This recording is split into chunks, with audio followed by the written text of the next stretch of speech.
وَإِذَا تُلِيَتْ عَلَيْهِمْ آيَاتُهُ زَادَتْهُمْ إِيمَانًا وَعَلَىٰ رَبِّهِمْ يَتَوَكَّلُونَ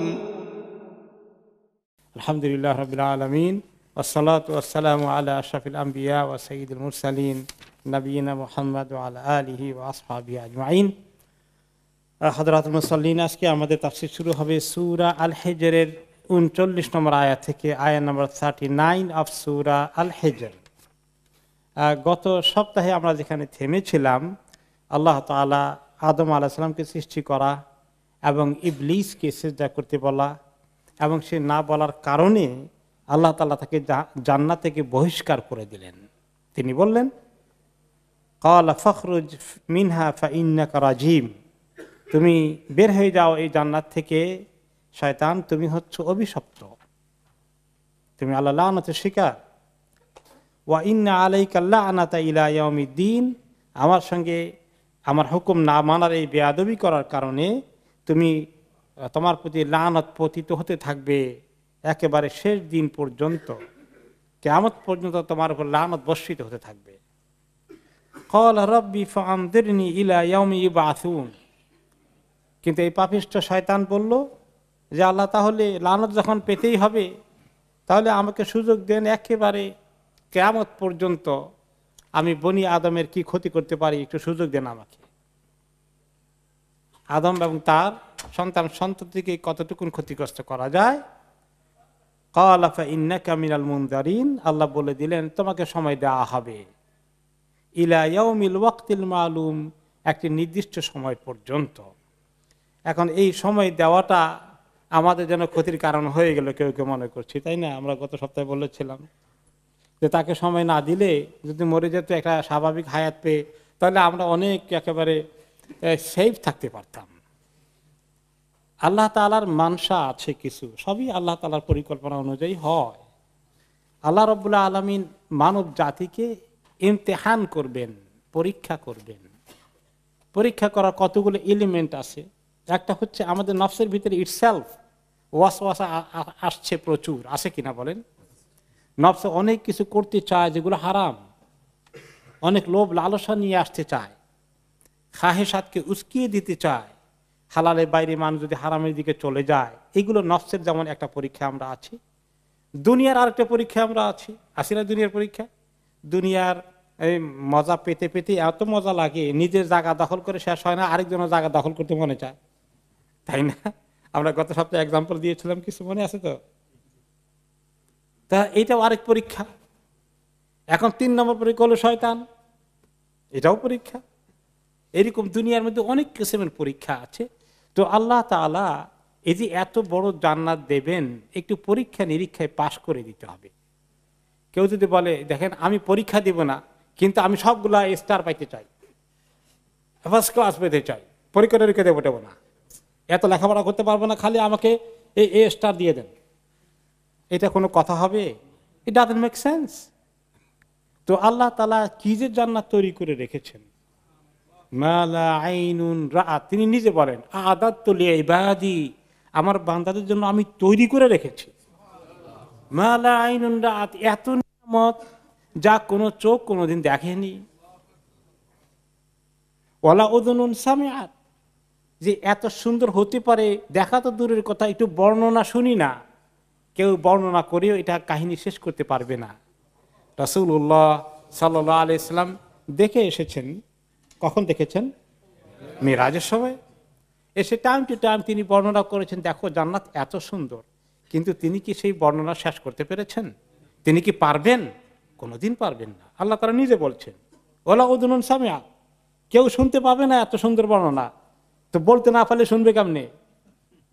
বলাও যাবে না যে এত নিয়ামত আছে, দেখা ছাড়া সেটা কোনো মানে কেউ কারো কাছে পরিষ্কার করা সম্ভব হবে না। ওয়ালা খাতারা আলা কালবি বাশার, এমনকি কোনো মানুষের অন্তর একটু চিন্তা করে কল্পনা করতে পারে না যে এরকম নিয়ামত হতে পারে। কল্পনায় অনেক সময় আমরা অনেক কিছু দেখি।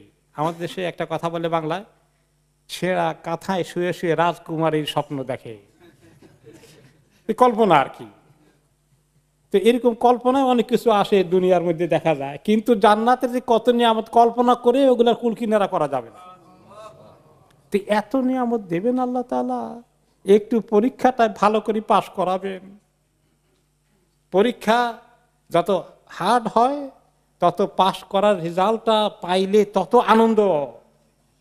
আর পরীক্ষা দিয়ে সবাই পানির মতো পাশ করে ফেললো, সব পাশ করে ফেলছে, সব ফার্স্ট ক্লাস পেয়েছে, এইটার কোনো দাম নাই। প্রশ্ন ফাঁস হয়ে গেল, সব দেখে দেখে উত্তর দিয়ে দিল, কোনো হার্ড ওয়ার্ক নাই, নকল করে দিল। নকল করে দিয়ে যে পাশ করে সে বুঝে যে আমি চিট করেছি, আমি নকল করেছি, তার ওই আনন্দ হয় না পাশের মধ্যে। তো কোনো কিছু অর্জন যখন হয়, ভালো কিছু অর্জন করার পেছনে মানুষ যে কষ্ট করে, কষ্টের অর্জনটাই আসল অর্জন। আর ফ্রি পাওয়া গেলে এটা কোনো ভালো কিছু নিজেও ফিল করে না মানুষ। তো আল্লাহ তাআলা এই জন্য আমাদেরকে শয়তানকে তার এই দরখাস্ত মঞ্জুর করেছেন। ক্বালা ফাইন্নাকা মিনাল মুনদারিন, তোমাকে সময় দেওয়া হলো, অবকাশ দেওয়া হলো, তুমি লম্বা হায়াত পেয়ে যাবে। ইলা ইয়াউমিল ওয়াক্তিল মালুম, নির্দিষ্ট সময় পর্যন্ত। সেই সময়টা তো কিয়ামতের দিন, সেটা সেই শয়তানও জানে না সেটা কবে হবে। শয়তান কি জানে আগামী কয়েকশো বছর পরে কিয়ামত হবে, না কালকে হবে, না পরশু হবে? শয়তানও জানে না সেটা, কিন্তু সে জানে এতটুকু যে কিয়ামত পর্যন্ত হায়াত পাবে। তো এত লম্বা সময় খেয়ে সে কি জন্য নিল, তার একটু এজেন্ডা আছে, পরিকল্পনা আছে। সেটা কি? ক্বালা রাব্বি বিমা আগওয়াইতানি লাউযায়্যিনান্না লাহুম ফিল আরদি ওয়া লাউগওয়িয়ান্নাহুম আজমাইন। হে রব, আপনি যে আমাকে গোমরাহ করে দিলেন, পথভ্রষ্ট করে দিলেন, তো আল্লাহ তাআলা কি তাকে পথভ্রষ্ট করলেন? পথভ্রষ্ট কে হলো, কে করলো? সে নিজেই নিজেকে করলো। কিন্তু তার এই গোমরাহির কারণে আল্লাহ তাআলা তার যে গুনাহ করে, গুনাহ শাস্তি পাওয়ার উপযুক্ত। গুনাহ শাস্তি তো আখিরাতে শুধু হয় না, দুনিয়াতেও হয় অনেক সময়, তাই না? দুনিয়াতে ইবলিসের শাস্তি হয়ে গেলে এত বড় নাফরমানি, আল্লাহর হুকুমে সেজদা করো না, আমি সেজদা করব না। কেন? আনা খায়রুম মিনহু, আমি তার থেকে অনেক উত্তম জাতি। এই যে তার ভিতরে গর্ব, তাকাব্বুর, অহংকার হয়ে গেল, আল্লাহ শানে এইরকম গর্ব, তাকাব্বুর, অহংকার করা কি ছোটখাটো কোনো গুনাহ? এই গুনাহ দাবি করে যে আল্লাহর পক্ষ থেকে তাকে চূড়ান্তভাবে আল্লাহর রহমত থেকে নিরাশ করে দেওয়া।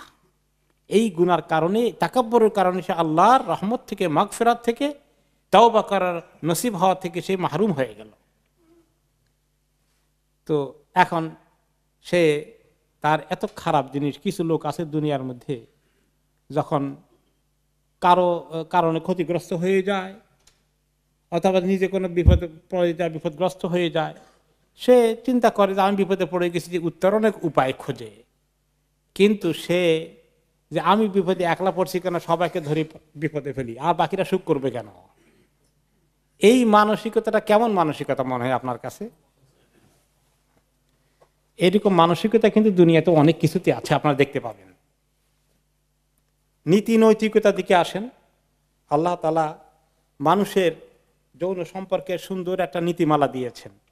বিবাহ শাদী, নরমাল নারীর মধ্যে কি সুন্দর তরিকা হবে, তাই না? একটা সুন্দর প্রতিষ্ঠান, পরিবার গড়ে উঠে, কি সুন্দর একটা বিবাহের একটা চমৎকার, কতগুলো প্রসেসের মাধ্যমে, কত পাক পবিত্র, কত হালাল। এই পাক পবিত্র জিনিসটাকে ঠিক না রেখে মানুষ কোন দিকে গিয়েছে? নাপাকের দিকে গিয়েছে। নাপাকের তরিকা কয়টা, কত রকম। এখন আধুনিক জমানা কি কি তরিকা বের হয়েছে, এমন এমন বিশ্রী তরিকা বের হয়েছে যেগুলো জানোয়ারও কল্পনা করে না। এগুলোকে এখন যারা এই লাইনে গিয়েছে তাদের চেষ্টা কি জানেন? Thank you.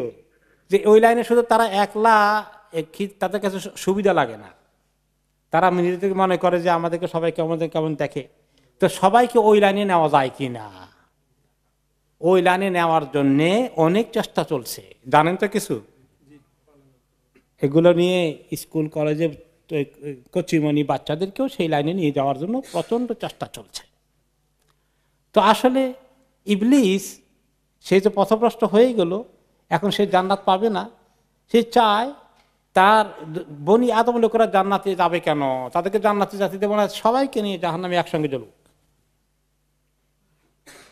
সে বলে, এখন সে বললো যে আমি, আমার পরিকল্পনা আছে লাউযায়্যিনান্না লাহুম ফিল আরদ, জমিনের মধ্যে আমি তাদের জন্য এত আকর্ষণগুলো সৃষ্টি করে রাখবো, হালাল আকর্ষণের শরীয়তের কোনো আপত্তি নাই।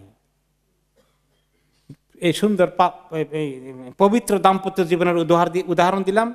এইগুলা আকর্ষণ অনেকের কাছে থাকবে না। আকর্ষণ কোনটার দিকে যাবে?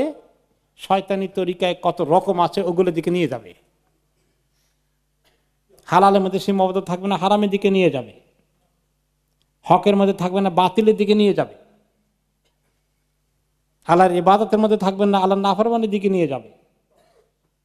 এই যে গুনার কাজগুলোকে সৌন্দর্যময় করে ধরবে, তুলে ধরবে, ওগুলো খুব আকর্ষণ সৃষ্টি করে দেবে সে।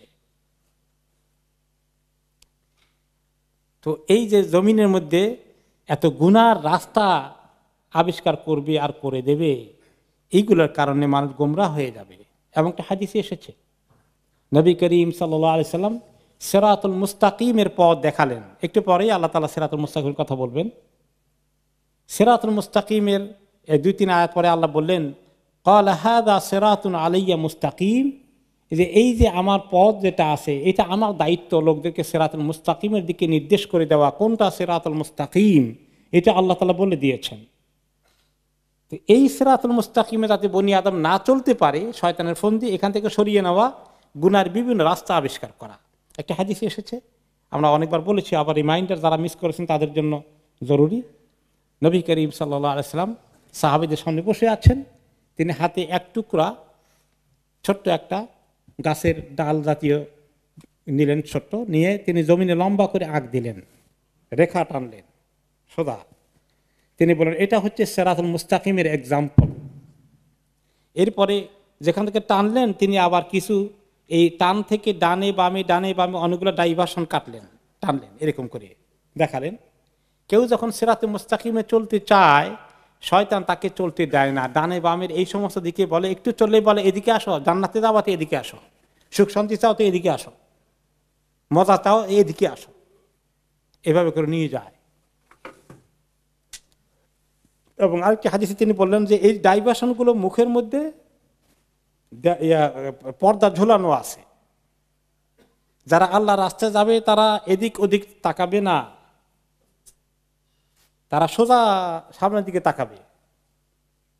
আর শয়তান ওই পর্দার সামনে থেকে বলে এদিকে ঢুকো, পর্দার ভিতরে ঢুকো, এখানে এত মজা আছে, এভাবে করে করে নিয়ে যায়। আর ওই হারাম জিনিসগুলোকে, কুফরি কাজকে, বেদাতকে, মুনকারকে, খাহেসাতে নফসানি চাহিদা পূরণ করার কাজকে, মানুষের টাকা পয়সা দখল, জায়গা জমি দখলের কাজকে অত্যন্ত আকর্ষণীয় করে তোলে। এইগুলো হচ্ছে লাউযায়্যিনান্না লাহুম ফিল আরদ। তারপরে এইটা করে কি করব? ওয়ালা উগবিয়ান্নাহুম আজমাইন, আমি সবাইকে গোমরাহ করে ফেলব।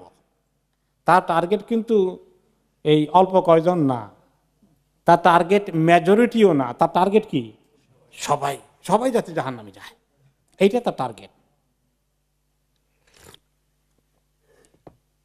তারপর সে বুঝে যে টার্গেট তো আমার আছে, তাও সবাইকে আমি পারবো না আল্লাহ, সেটা সে নিজে বুঝে। আবার তো সে বলল ইল্লা ইবাদাকা মিনহুমুল মুখলাসিন, তবে আপনার খাঁটি বান্দাদেরকে আমি পারবো না। কারণ সে জানে সেগুলো আল্লাহর প্রোটেকশন পেয়ে যাবে। তো এই মুখলাসিন কারা? তো মুখলাস শব্দটা অরিজিনালি যে রুট থেকে এসেছে, রুটটা আমরা চিনি। রুটটা কি? মূল ধাতু কি? ইখলাস। ইখলাস মানে খাঁটি, খালিস মানে খাঁটি, খালিস শব্দটা আমরা জানি, সেখান থেকে মুখলাসিন। যারা মুখলেস তারা হয়ে যায় মুখলাস। মুখলেস এটাও আমরা চিনি, খুব সিনসিয়ার মানুষ, যার নিয়তটা ভালো, মনটা সুন্দর, আল্লাহর উদ্দেশ্যে সব কাজ করে, একে বলে মুখলেস। যাদের মধ্যে ইখলাস আছে, এই ইখলাসওয়ালা লোকগুলা এটাকে বলে, যারা আরবি ভাষা গ্রামার বুঝেন, ইসমু ফাইল, সেখান থেকে হয়ে যায় ইসমু মাফউল, মুখলাস। ইখলাসওয়ালা লোকগুলো, ওদেরকে আল্লাহ পিউরিফাই করে ফেলেছেন। এখলাস থাকার কারণে এই এখলাস চর্চা করতে করতে মুখলাস থেকে এখন তারা মুখলাস হয়ে গেছে, একদম আল্লাহ খাঁটি বান্দায় রূপান্তরিত হয়ে গেছে। যে আল্লাহ এরকম যারা পৌঁছে গেছে আমি জানি তাদেরকে আমি সুবিধা করতে পারবো না।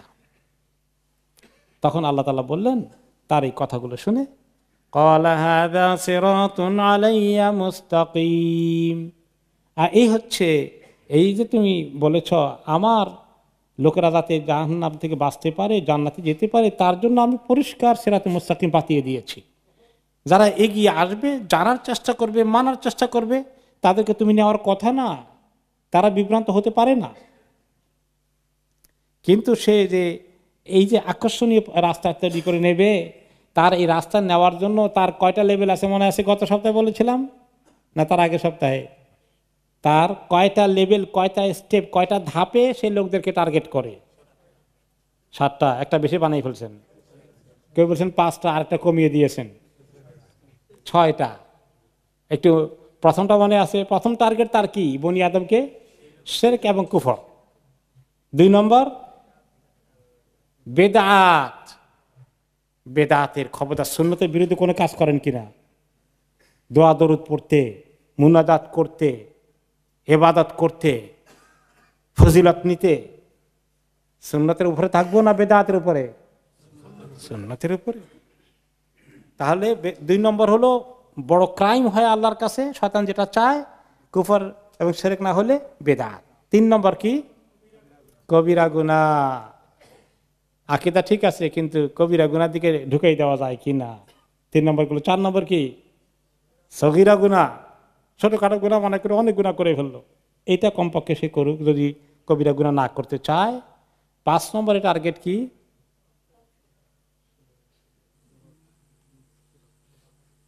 মুবাহ কাজে ব্যস্ত রাখা। এক ভাই উত্তর দিয়েছেন, এই কিছু মনে রাখতে হবে, এগুলো লিখে রাখবেন ঘরে গিয়া।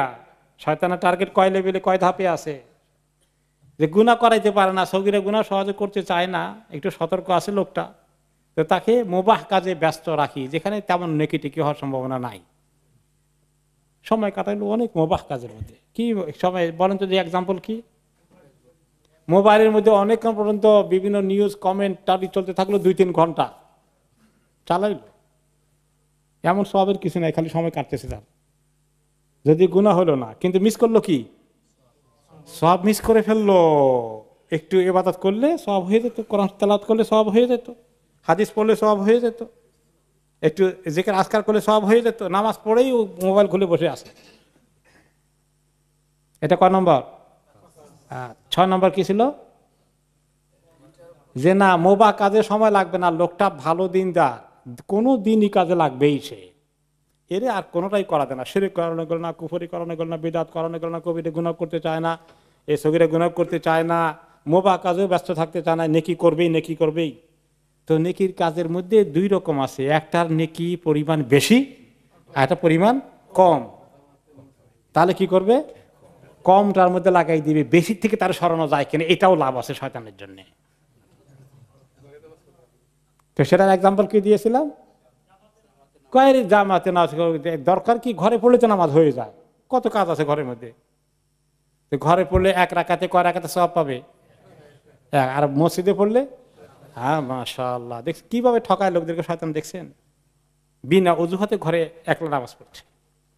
তো শয়তান এই যে লাউজাইনান না লাহুম, আমি তাদেরকে সুন্দর আকর্ষণীয় করে তুলে এদিক সেদিক কত তরিকা নিব, লাউয়ান্নাহুম, গোমরাহ করে দেব, এই তার তরিকাগুলো মনে রাখতে হবে। আল্লাহ আমাদেরকে হেফাজত করুন।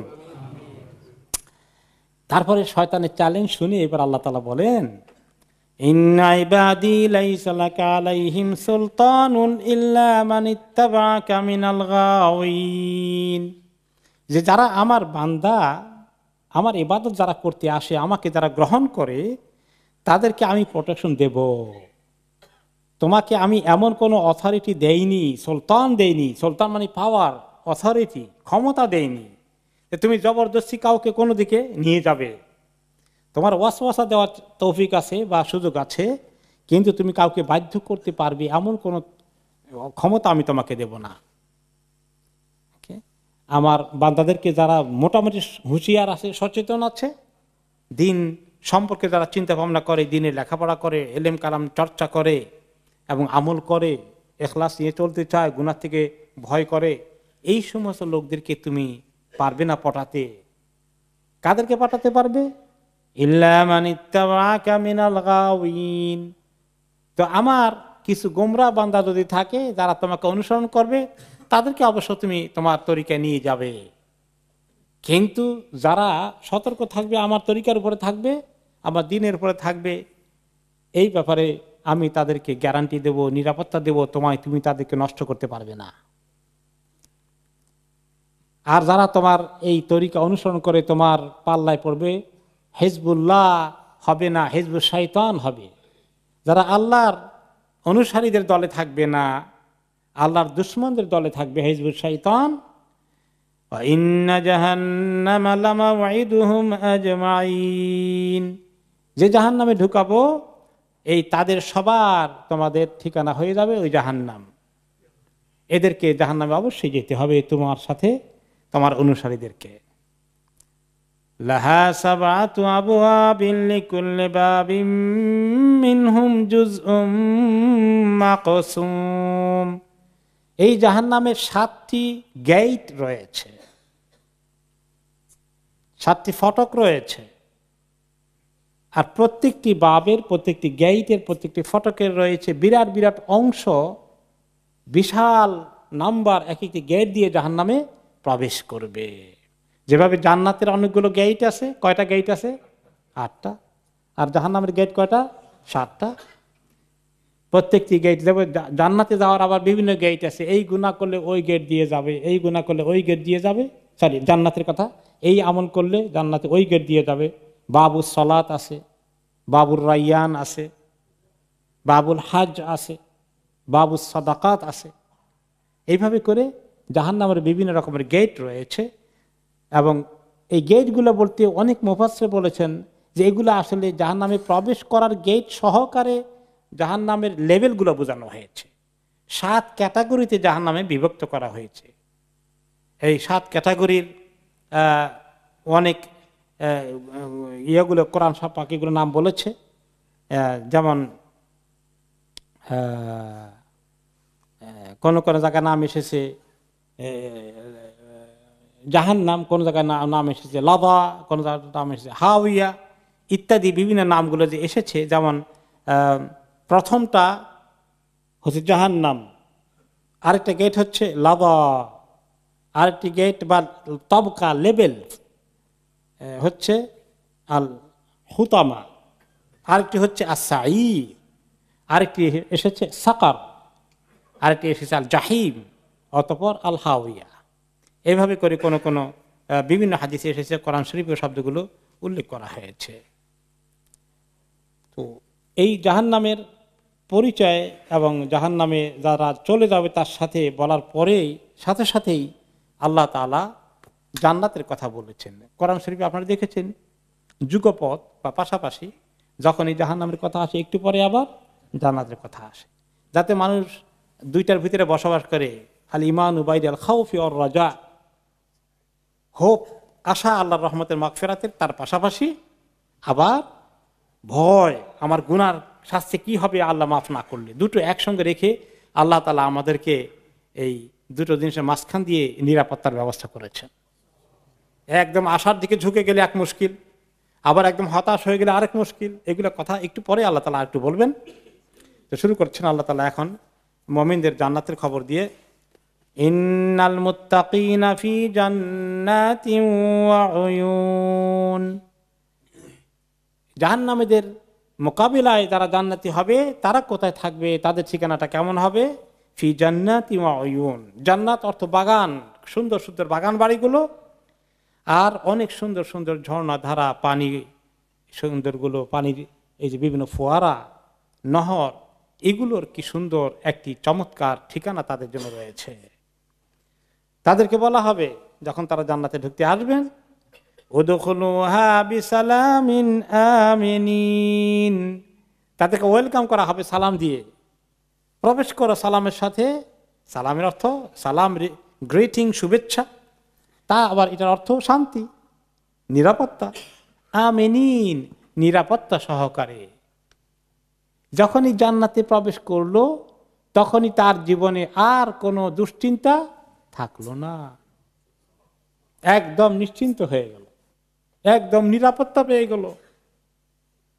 এই জন্য ইমাম আহমদ বিন হাম্বল রহমতুল্লাহ আলাইহির কথা মনে আছে, অসুস্থ অবস্থায়ও উঠতে পারেন না, এরপরে কিয়ামুল লাইল ছাড়েন না, এরপরে ইবাদতের কমতি না, এত কষ্ট হচ্ছে, শরীর এত অসুস্থ, এরপরেও তিনি এই নফল ইবাদতে ব্যস্ত থাকার চেষ্টা করেন। এনার্জি নাই, বেহুশ হয়ে পড়ে যাচ্ছেন, আবার চেষ্টা করছেন।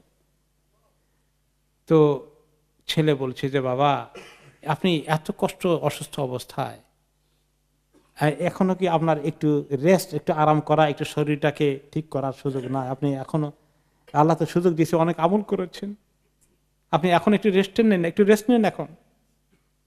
যে বাবা শোনো, মোমেন্ট রেস্টের চিন্তা করতে পারে জান্নাতে যখন তার প্রথম কদম দেবে, তারপরে এর আগ পর্যন্ত তার টেনশন থাকবে যে আমি জান্নাত মিস করছি কিনা।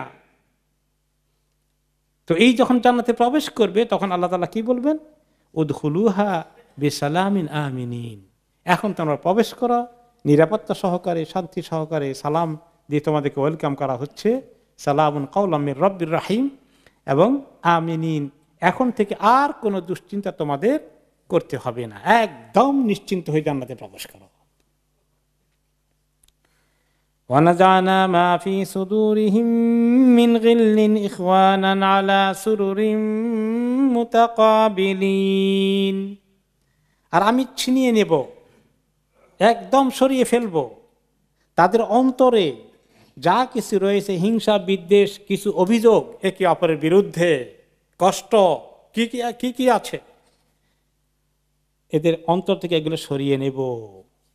ইখওয়ানা, ভাই ভাই হয়ে একসঙ্গে তারা থাকবে জান্নাতে, আলা সুরুরিম মুতাকাবিলিন, এবং তারা সুন্দর যে আরাম কেদারাগুলো, খাটগুলো, পালংগুলো, সোফাগুলো থাকবে, সেখানে তারা একে অপরের দিকে দেখে দেখে এই দিকে তাকিয়ে মুখোমুখি হয়ে বসে কথাবার্তা, গল্প গুজব সুন্দরভাবে করবে। তাদের অন্তর থেকে আল্লাহ এগুলো সরিয়ে নেবেন। অন্তর থেকে কিভাবে সরিয়ে নেবেন? মনে করেন একটা হাদিস যেটা এসেছে যে দুইজন একসঙ্গে জান্নাতে প্রবেশ করছে, তাদেরকে দেখে আল্লাহ হাসছেন। কারণ কি? এর একজন ছিল মুসলিম, আরেকজন ছিল কাফের। এখন এইরকম এক যুদ্ধের মধ্যে কাফেরটা মুসলিমটাকে কতল করে দিয়েছে, এখন মুসলিমটা কি হয়ে গেছে? শহীদ হয়ে গেছে, তিনি জান্নাতে তার খবর হয়ে গেছে কনফার্ম ইনশাআল্লাহ। এখন তারপরে কিছুদিন পরে এই কাফেরটা কি হয়ে গেছে? মুসলিম হয়ে গেছে। হয়ে গিয়ে এখন আবার সেও আরেক জিহাদে চলে গেছে। একরামা এই কাজ করেছেন। একরামা আবু জাহলের ছেলে, তিনি কত যুদ্ধ করেছেন।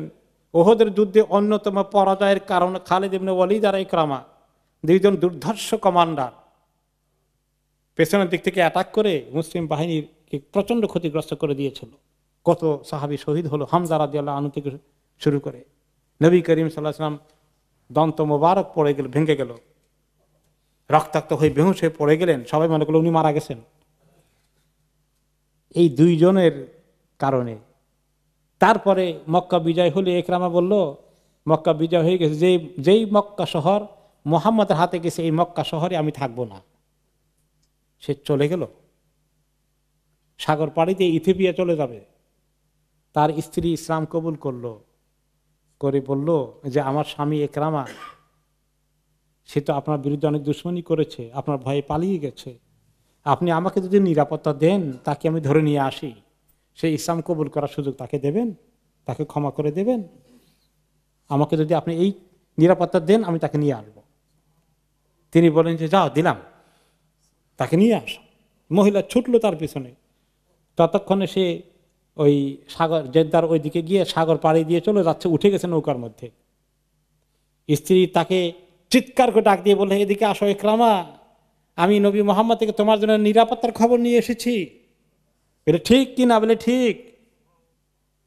আসলো, আস্তে আস্তে তার সে অনুতপ্ত হয়ে গেল এবং অন্তর দিয়ে ইসলাম কবুল করলো, করে বলল, হে আল্লাহ রসুল, আপনাকে সাক্ষী দিয়ে বলছি, যত আমি ত্যাগ কোরবানি, যত আমি স্যাক্রিফাইস করেছি, ইসলামের বিরুদ্ধে যত রকমের আমি ফোন দিয়ে এঁটেছি, কত কিছু না কোনটা না করেছি, এই সবগুলোকে আমি আজকে শোধ করার সিদ্ধান্ত নিয়েছি। যেরকম কুফরের জন্য করেছি তার চেয়ে বেশি ইসলামের জন্য করবে এখন থেকে। আপনি আমার জন্য দোয়া করেন। ঠিক তাই করেছেন। ইয়ারমুকের যুদ্ধে তিনি শাহাদাত অর্জন করেন। তো ওহদের যুদ্ধে ময়দানে তিনি যদি কাউকে কতল করে ফেলে থাকেন, তিনি আর এই একরামা দুইজন, তিনি এখন শহীদ হয়ে গেছেন। আল্লাহর কাছে দুইজন একসঙ্গেই জান্নাতে যাবেন। তো এইরকম ঘটনা যদি কোনো জায়গায় ঘটে, এই দুইজন একসঙ্গে যখন জান্নাতে যাবে, দুইজনকে দেখে আল্লাহ তাআলা হাসবেন। এই একজন তো যাওয়ার কথা, আরেকজন কেন যাচ্ছে? সে তো কত বড় ক্রিমিনাল ছিল, কিন্তু আজকে সে তার ক্রাইম থেকে মুক্তি পেয়ে সেও এই মর্যাদা অর্জন করে ফেলল। তো আল্লাহ তাআলা নিরাপত্তা দিয়ে দেবেন এবং অন্তর থেকে এগুলো দূর করে দেবেন, অন্তরের মধ্যে এগুলো থাকবে না।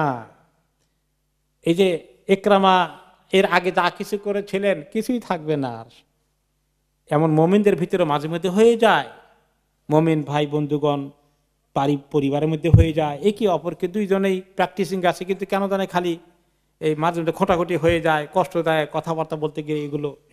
তো এগুলোকে কিছু তো আমরা করে ফেলি দুনিয়ার মধ্যে, যে কিছু বাকি থেকে যায়। আল্লাহ তাআলা সেরাত শেষ করে শেষ মাথায় জান্নাতে ঢুকার আগে কিছুক্ষণ রাখবেন ওখানে, রেখে আল্লাহ তাআলা বলবেন তোমাদের কি কি আছে বদলা নিয়ে নাও, শোধ করে ফেলো। কিছু দেনাপানা হয়ে যাবে কাটতি, নেকি দিয়ে কিছু শোধ করতে হবে, করে টোরে কোনো রকমে আল্লাহ তাআলা সেখানেই একে অপরকে ক্লিন করে। ওখানে কোন কোন রেওয়ায়েতে আসে যে দুই রকমের আইন থাকবে, সেখানে দুই রকমের পানির ঝর্ণা ধারা থাকবে। সেই ঝর্ণা ধারার মধ্যে তাদেরকে ডুবানো হবে, ডুবিয়ে সেখান থেকে তাদেরকে পাক সাফ করা হবে, যে দিলের ভিতরে আর কোনো ধরনের দুঃখ কষ্ট আরেকজনের বিরুদ্ধে থাকবে না। দুনিয়ার মধ্যে এরকম হয়েছে যে একসময় আপনাকে এত কষ্ট দিয়েছে, পরবর্তী পর্যায়ে আপনাদের মধ্যে কম্প্রোমাইজ হয়েছে, ভ্রাতৃত্ব সৃষ্টি হয়েছে, কিন্তু আগের কথাটা মন থেকে যেন যায় না, একটু একটু থেকেই যায়। স্বামী স্ত্রীর মধ্যে খুব লঙ্কা কাণ্ড ঘটে গেছে, এমন ঝগড়া ফাসাদ করেছে, এমন অভিযোগ দিয়েছে, এমন বকাবকি করেছে, পরে আবার দুজনে মিলমিশ হয়েছে, আসে সংসার করছে, কিন্তু মনের ভিতরে দুঃখটা সরানো যাচ্ছে না। এরকম হয় কিনা? থেকে যায় দুনিয়ার মধ্যে। কিন্তু ওইখানে জান্নাতে যাওয়ার আগে আল্লাহ তাআলা সবগুলোকে একদম তিনি নাজানা মানে ছিনিয়ে নেওয়া, একদম সো মেরে নিয়ে যাওয়া, তো সেটাকে তিনি আল্লাহ তাআলা ক্লিন করে তারপরে জান্নাতে নিয়ে যাবেন। যে আগের যে অভিযোগ ছিল, একজন আরেকজনকে কষ্ট দিয়েছে, সেগুলো আর কিছু থাকবে না, দিলের ভিতরে কোনো অভিযোগ থাকবে না, একদম ক্লিন হয়ে যাবে। এরকম করে আল্লাহ তাআলা নিয়ে যাবেন। সুরুরি মুতাকাবিলিন, তারা যে আরামকে দ্বারা সোফা অথবা খাটে পালঙ্কে বসে কথা বলবে, সব সময় তারা একে অপরের দিকে বসে কথা বলবে। তার মানে হচ্ছে এই তাফসিরে এসেছে, যখন কথা বলবে যদি আরো লোকজন আসে তো বসে এক জায়গায়, তো এখন আপনি কিছু লোক পিছনে হবে কিনা বা এক সাইডে চলে গেছে, তো এই খাটগুলো এমন, লোক যখন আসবে খাটের মধ্যে অটোমেটিক সিস্টেম আছে, আপনার দিকে ফিরে যাবে খাট, এরকম হয়ে যাবে। আপনাকে কারো পিছনের দিকে দিতে হবে না, যখন বিদায় করে দিবেন খাট আপনার ওদিকে চলে আসবে। তাকে সামনের দিক থেকে বিদায় দিচ্ছেন, আপনি পিছন দিকে তার পিছন দেখতে হবে না। আর পরিষ্কার সবগুলো এই তাফসীর এটা বলেছে যে তারা এমন ভাবে কথাবার্তা দেখা যাওয়া আসা যাওয়া হবে, সবাই সবার সামনের দিকটাই দেখতে পাবে। আল্লাহ তাআলা এমন একটা সিস্টেম করে দিবেন সেখানে। লা ইয়ামাসসুহুম ফিহা নাসাবু ওয়া মা হুম মিনহা বিমুখরাজিন, সেখানে কোনো কষ্ট তাদেরকে পাবে না এবং সেখান থেকে কখনো তাদেরকে বহিষ্কার করা হবে না, কষ্ট হবে না, কোনো ধরনের ক্লান্তি আসবে না। নাসাব মানে ক্লান্তি, কষ্ট, কোনোদিন কোনো কষ্ট আসবে না, ক্লান্তি আসবে না। তা কারণ আল্লাহ তাআলা তাদেরকে বলবেন, হে জান্নাতীগণ, তোমরা সবাই সুস্বাস্থ্যের অধিকারী হয়ে যাবে, আর কোনোদিন তোমরা অসুস্থ হবে না। জান্নাতের খাবার এত মজা, বেশি খাইতে খাইতে যদি পেটে অসুখ হয় তাহলে তো মুশকিল, সেটা হবে না। কোনো বদহজমের কোনো কারণ নাই, কোনো অসুস্থতা আসবে না। একটা ঢেকুর দেবে আর সুগন্ধে বেরিয়ে আসে, সব হজম হয়ে গেল। এই যে কোনো নাসাব হবে না, কোনো কষ্ট হবে না। ওমা হুম মিনহা বিমুখরাজিন, আর কখনো সেখান থেকে তাদেরকে বের করে দেওয়া হবে না। পার্মানেন্ট সেটেলমেন্ট, এটা কোনোদিন মৌত আসবে না, কোনোদিন বের করে দেওয়া হবে না, কোনোদিন জায়গা পাল্টাতে হবে না। আল্লাহ তাআলা ফর এভার, চিরদিনের জন্য তাদেরকে থাকার বন্দোবস্ত করে দিয়েছেন, খালিদুনা বলেছেন। এরপরে আল্লাহ তাআলা কনক্লুড করছেন, নাব্বি ইবাদি আন্নী আনাল গফুরুর রহিম ওয়া আন্না আযাবি হুয়াল আযাবুল আলীম। আমার বান্দাদেরকে আপনি খবর দেন যে আমি হচ্ছি অত্যন্ত ক্ষমাশীল, অত্যন্ত দয়াময়। আর আরেকটা বলে দেন, নিশ্চয়ই আমার আযাব হচ্ছে অনেক কষ্টদায়ক আযাব। দুটো কথা কি কম্পেয়ার করেন। নাব্বে ইবাদি, বান্দাদেরকে খবর দেন আমি কেমন, আমি হচ্ছি ক্ষমাশীল এবং দয়াময়। কিন্তু আবার ওখানে বলছেন যে আন্না আযাবি, আমার আযাব কেমন, এটা বলেন নাই যে আমি কেমন আযাব দিতে সক্ষম। মানে এখানে ইসমে ফাইল ব্যবহার করেনি, ওখানে আল গাফুর আর রাহিম, আমি ওনা আল্লাহর গুণবাচক নাম হিসাবে গাফুর এবং রাহিম। তো এখানে বলে নাই যে এমন গুণবাচক নাম যিনি বেশি আযাব দেন, এইটা না। আযাবটাকে বলেছে ওনাকে মুক্ত করেছেন আল্লাহ তাআলা, কারণ আল্লাহর শান এটা মানায় না। আযাবি, আমার শাস্তি বলেছেন হচ্ছে অত্যন্ত বেদনাদায়ক, অত্যন্ত কঠিন। তাহলে আমরা একটু আগে যে পড়েছিলাম, দুটো একসঙ্গে, আশা এবং ভয়, হ্যাঁ, এই দুটো একসঙ্গে থাকবে। এই দুটো নিয়েই ঈমানদারদের ঈমান চলবে। এই দুটোর একটার কমতি হয়ে গেলে মুশকিল আছে।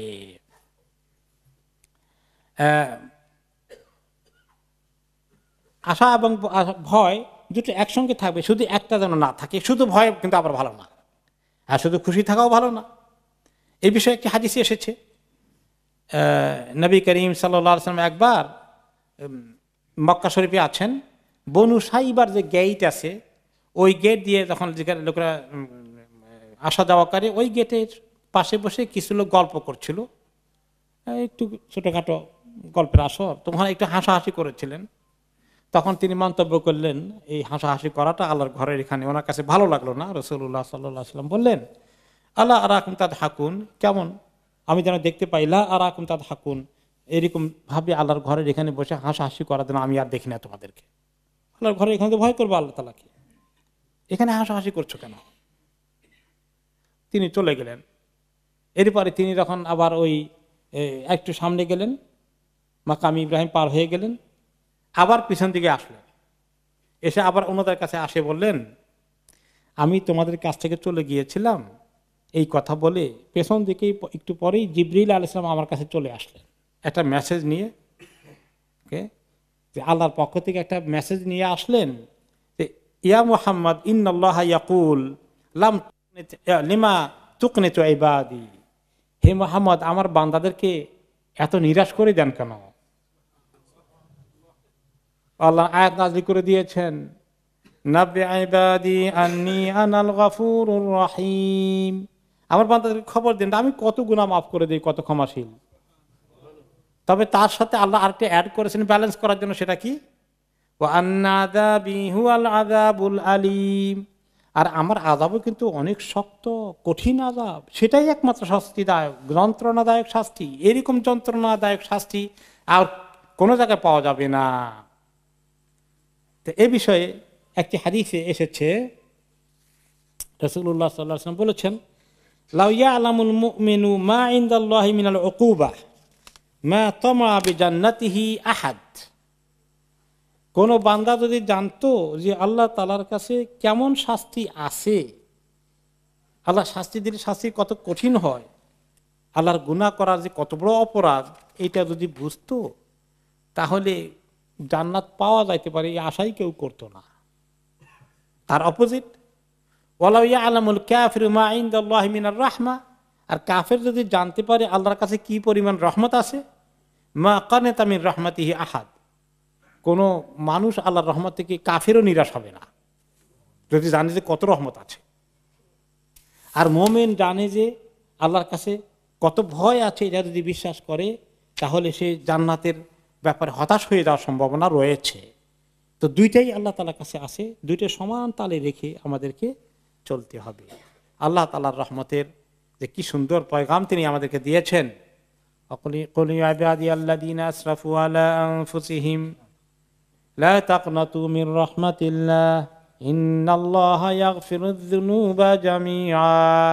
হে নবী বলে দেন, যারা গুনাহ করতে করতে নিজেদের উপরে এত জুলুম করেছে, এত অন্যায় আচরণ করেছে, তারা যদি এখন রিয়ালাইজ করে, তারা যদি এখন অনুশোচনা করতে আসে, তাহলে বলে দেন লা তাকনাতু মির রাহমাতিল্লাহ, তোমরা আল্লাহর রহমত থেকে নিরাশ হয়েও না। ইন্নাল্লাহা ইয়াগফিরুয যুনুবা জামিআ, তিনি সমস্ত গুনাহ মাফ করে দেন। যে এত বড় কথা, যারা গুনাহ করতে করতে একদম চূড়ান্ত পর্যায়ে পৌঁছেছে তাদেরকেও নিরাশ করে দেননি, এই রহমতের খবর। আবার আল্লাহ তাআলা সাবধান করেছেন যে ইন্নী আনাল গাফুর রহিম, পাশাপাশি ওয়া আন্না আযাবি হুয়াল আযাবুল আলীম, সেখানেও আল্লাহ তাআলা আমাদেরকে সাবধান করেছেন।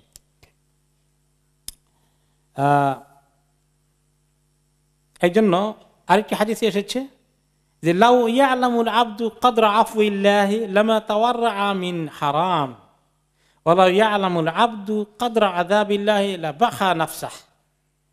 কোন বান্দা যদি জানতো যে আল্লাহ কত ক্ষমতা করতে পারেন, কত ক্ষমা করতে পারেন, আল্লাহ ক্ষমার পরিধি কত বেশি, এটা জানলে হয়তো অনেক বান্দা হারাম থেকে আর দূরে থাকতো না, বলছে আল্লাহ এত মাফ করে দিবেন, ঢুকে যায় হারামে। ওরা তো হারামের ক্ষমতার কোনো পরিধি নাই। অরিজিনালটা জানলে কিন্তু এরকমই করতো অনেকে। আর ওয়ালা ইয়ালামুল আবদু কদরা আযাবিল্লাহি লাবাখা নাফসাহু, আর কেউ যদি জানতো যে আল্লাহর কাছে কেমন আযাব আছে, তাহলে তার নিরাপত্তার সাথে ঘুমাতে পারতো না। তাহলে সে এমন ইবাদত করতে করতে নিজেকে অসুস্থ বানিয়ে ফেলতো, কারণ তার নিরাপত্তা হচ্ছে না যে এত আযাব দেখছি, আমি বাঁচতে পারবো কিনা আল্লাহর কাছে। তো দুইটাই না দেখিয়ে আল্লাহ তাআলা আমাদেরকে দুইটা দিয়ে দিয়েছেন বয়ান করে। এই হলো রহমতের খবর, এই হলো আযাবের খবর। এই দুটো সামনে রেখে একসঙ্গে সমান তালে চলতে হবে। ওলামায়ে কেরাম বলেছেন যে গোটা জীবনের মধ্যে দুইটাই থাকবে পাশাপাশি, কিন্তু ভয়ের দিকটা একটু বাড়বে, একটু একটু পাল্লা সামান্য ভারী থাকবে। আর যখন বান্দা ইন্তেকালের সময় ঘনিয়ে আসে, তখনও দুইটা থাকবে, তখন পাল্লা ভারী হবে কোনটার? রহমতের আশা। তাহলে জীবদ্দশায় এখন আমাদের দুইটাই সমান থাকবে, কিন্তু একটু সামান্য পাল্লা ভারী থাকবে আল্লাহর ভয়ের, গুনাহ থেকে যাতে আমাদেরকে বিরত রাখে, এই ভয়ের কারণে। এই ভয়টা সুবিধা কি? গুনাহ থেকে বিরত রাখবে। আর খালি রহমতের আশা বসে থাকলে কি হবে? আল্লাহ তো গাফুর রাহিম, আল্লাহ বসা করে ফেলি, গুনার দিকে চলে যাই না। এই জন্য ভয়টা এত দামি জিনিস। আর আশা, আল্লাহ চান বান্দাকে আশা করতে। তিনি নিজে বলে যে খবরদার নিরাশ হয়ে না, কিন্তু লা তাকনাতু মির রাহমাতিল্লাহ।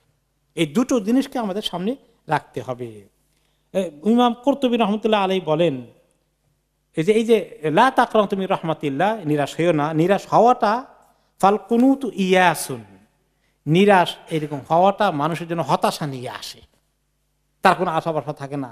কেউ যদি ফ্রাস্ট্রেটেড হয়ে যায়, হোপলেস হয়ে যায়, হতাশা হয়ে যায়, তার দ্বারা কোনো কাজ হবে? আর তার আগানোর কোনো সম্ভাবনা থাকলো? শয়তান ওইটাকে ব্যবহার করে। ওর রাজা ও ইহমাল, আর যার খালি আশার উপরে থাকে, তখন সে কোনো কাজের গুরুত্ব দিবে না, গুনাহ থেকে বাঁচার ব্যাপারে সিরিয়াস নাই, নেক কাজ করার ব্যাপারেও আর সিরিয়াস থাকবে না। তো এটাও আরেক মুসিবত। ওয়া খায়রুল উমুরি আওসাতুহা, তার হাদিস থেকে তিনি বললেন, সর্বোত্তম বিষয় হচ্ছে সব সময় মধ্যপন্থা অবলম্বন করা, মধ্যপন্থা অবলম্বন করা। তা আবার অনেকেই মধ্যপন্থা, মিডল পাথ বলতে মনে করে বেশি আমল করার দরকার নেই, অল্প অল্প করো। তা আমাকে এক লোক বললেন যে আমার একটা মেয়ে আছে লন্ডনের বাইরে এক জায়গা থেকে, তো একটা বিয়ের সাথে একটু খোঁজ খবর হচ্ছে, একটু যদি পারেন একটা ভালো একটা পাত্র পাইলে একটু খবর দিয়েন। এ কথা বললে তো আবার কেউ কেউ বলবেন যে আচ্ছা আমি তো ক্যান্ডিডেট আছে, একটু খবর দিতে পারেন কিনা দেখেন। এত আমাদের পার্সোনালি ডিল করা তো মুশকিল। যাই হোক, মূল কাহিনীর দিকে আসছি। তো তিনি বলতে গিয়ে বললেন যে দেখেন, কিন্তু আবার খুব বেশি যেন কট্টর না হয়। কট্টর বলতে কি বুঝেছি বুঝছেন তো? বেশি যেন বেশি ভালো মুসলমান যেন না হয়, একটুখানি মাঝামাঝি মোটামুটি। মানুষ এত সুবিধা খুঁজতে চায়, দিনের দিকে এগিয়ে গেলে বেশি যত আল্লাহর কাছে যাবে এটা একটু কন্ট্রোল করার দরকার আছে। এটা কি ক্ষতির কোনো কারণ হলো? সুবহানাল্লাহ, যত এগিয়ে যাবে আল্লাহর কাছে ততই তো করলাম। তো এই যে মধ্যপন্থা অনেক সময় মানুষের জন্য একটু কনফিউজিং হয়ে যায়, কারো কারো ক্ষেত্রে মনে করে যে খুব বেশি ভালো দিনদারি দরকার নেই, একটু মাঝামাঝি থাকি, একটু আর কি। এটার নাম কিন্তু নয়। খায়রুল উমুরে আওসাতুহা হচ্ছে সত্যি দিনের ব্যাপারে কোনো দূরে থাকার প্রশ্ন আসে না, কম্প্রোমাইজ নয়। কিন্তু হতাশ না হওয়া, আল্লাহর ভয়ে ভীত হয়ে এরকম করে যদি টেনশনে ভুগতে থাকে, তাহলে বান্দার মধ্যে কোনো আমলের উৎসাহ তো আসবে না। এবং এরকম একটা গ্লুমি ফেস, তার ভিতরে টেনশন তাকে দুনিয়ার অনেক কাছ থেকে বঞ্চিত করে ফেলবে। এবং হাসি মুখে একজনের সঙ্গে দেখাও তো করতে পারবে না, এত চিন্তায় আসে। আরে কি কথা বলবো, আমি তো আখেরাতে চিন্তায় ব্যস্ত আছি, তাহলে তো হবে না। মুসকে হাসি মুখে কথা বলতে হবে, ছেলে মেয়েকে আদর করতে হবে, স্বামী স্ত্রী সম্পর্ক রাখতে হবে, হ্যাঁ, বাচ্চা কাচ্চাকে আদর করতে হবে। তাবাসসুমু ফি ওয়াজহি আখিকা সাদাকা, তোমার ভাইকে দেখা হলে মুসকে হাসি দিয়ে একটু তাকে ওয়েলকাম করা, এটার মধ্যেও সাদাকার সওয়াব আছে। তাহলে জীবনের মধ্যে ব্যালেন্স রক্ষা করার জন্য এত সুন্দর কথা আল্লাহ তাআলা কালামে পাকে দুই দিক থেকে আমাদেরকে দিয়েছেন। আর শয়তান কিন্তু দুইটাই ইউজ করতে পারে। কোনো কোনো সময় মানুষকে একদম হতাশ করে দেবে, এবং এরকম হয়ে যায়। ভালো কাজে, দিনের কাজ করতে আসছে, ভালো কাজে আসছে, কোনো সময় দেখা যায় মানুষকে উল্টা কাজ করা, আবার কোনো সময় মানুষকে হতাশা নিয়ে আসে। খবরদার, হতাশাকে কখনো জায়গা দেওয়া যাবে না। অনেক লোক আছে এই হতাশা থেকে ডিপ্রেশন হয়ে যায়, ডিপ্রেশন থেকে প্যানিক অ্যাটাক হয়ে যায়। এরকম কিছু কেস পাওয়া গেছে। তার অবস্থা কি, তার কিছু মানে হঠাৎ করে তার আখিরাতের ভয় সৃষ্টি হয়ে যায়, হয়ে টয়ে এখন সে অস্থির, এখন সে কি করবে, এখন আজকে মরে গেলে তার কি উপায় হবে। এইরকম করতে করতে একটা পজিটিভ দিকটাকে শয়তান কোন দিকে নিয়ে যায়, নেগেটিভ দিকে নিয়ে যায়। এটার নাম হচ্ছে ইয়াস, হোপলেসনেস, হতাশা, নিরাশ হয়ে যাওয়া। এটাকে অ্যাভয়েড করতে হবে। তো এই যে আমরা দেখতে পেলাম আলহামদুলিল্লাহ যে আজকের আয়াতগুলোর মধ্যে শেষে দিয়ে দিয়ে আল্লাহ তাআলা ওই যে আগেও বলেছিলেন, ওমাই ইয়াকনাতু মির রাহমাতি রাব্বিহি ইল্লা দাল্লুন। না, এটা অবশ্য পরবর্তী পর্যায়ে আসতেছে, ইব্রাহিম আলাইহিস সালামের ঘটনার মধ্যে আসবে, যে সেখানে আল্লাহ তাআলা বলে দিয়েছেন যে আল্লাহর রহমত থেকে, তার রবের রহমত থেকে বঞ্চিত হয়, নিজেকে মাহরুম মনে করে একমাত্র ওই লোকগুলো যারা গোমরাহ। তাহলে কোনো মুমিন আল্লাহর রহমত থেকে নিরাশ হবে না, কিন্তু এই নিরাশের পাশাপাশি তার ভিতরে আল্লাহর ভয় থাকবে। নবী করিম সাল্লাল্লাহু আলাইহি ওয়াসাল্লামকে আল্লাহ তাআলা এই দুটো করতে বলেছেন, দুইটা নাম দিয়েছেন ওনার। তিনি ওনাকে বলেছেন বাশীরা ওয়া নাযীরা, আপনি বাশীর এবং আপনি নাযীর। আপনি অনেক সময় সুন্দর সুন্দর সুসংবাদ দিবেন, হাদিস থেকে কিভাবে জান্নাতে যাওয়া যায় এই খবরগুলো বলবেন, আল্লাহ সন্তুষ্ট কিভাবে হয়, কিভাবে আল্লাহ সন্তুষ্টি পাওয়া যায়, মানুষকে উৎসাহিত করবেন। আর নাযীর, মানুষকে সাবধান করবেন, এই গুনাহ করবে না, খবরদার, এই গুনাহ করলে এই শাস্তির কথা এসেছে। উভয়টা দিয়ে দিনের কাজ করতে হবে। দুটো সামনে রেখে আমাদের নিজেদের জীবনে আমরা যখন দিনের কাজ করব, মানুষকে দিনের দিকে ডাকবো, তখনও আমাদের সামনে দুটো থাকবে। মানুষকে সুসংবাদ দিয়ে ফজিলতের হাদিসগুলো শুনিয়ে নিয়ে আসা, আল্লাহর নাফরমানি করা শাস্তি, সেই সমস্ত কথাগুলো ওগুলো সামনে রাখা। এই যে চমৎকার ব্যালেন্স আল্লাহ তাআলা আমাদেরকে দিয়েছেন, এগুলো আমাদেরকে সহি তরিকায় দিনের কাজ, এটাই হচ্ছে প্রফিটিক মেথড, এটাই হচ্ছে নবিয়ালা কাজ। খালি এক তরফা আযাবের খবর আর এক তরফা ফজিলতের খবর নবিয়ালা কাজ না, দুটো মিলে যখন একসঙ্গে হয়, এটাই হলো প্রকৃত ইসলাম। এই জন্য কোরআন হাদিস সব কিছুকে সামনে রেখে দিনের জ্ঞান চর্চার মাধ্যম বানাইতে হবে। আর যদি মাত্র একটা নেই, বাকিগুলো ছেড়ে দেই, তাহলে কি সঠিক দিন চর্চা হবে? হবে না। এক্ষেত্রে আমরা এটার দিক নির্দেশনা পাই যে ইসলাম শিখার ক্ষেত্রে, ইসলামের চর্চা করার ক্ষেত্রে, জ্ঞান অর্জন করার ক্ষেত্রেও আমাদেরকে ব্যালেন্স লাগবে।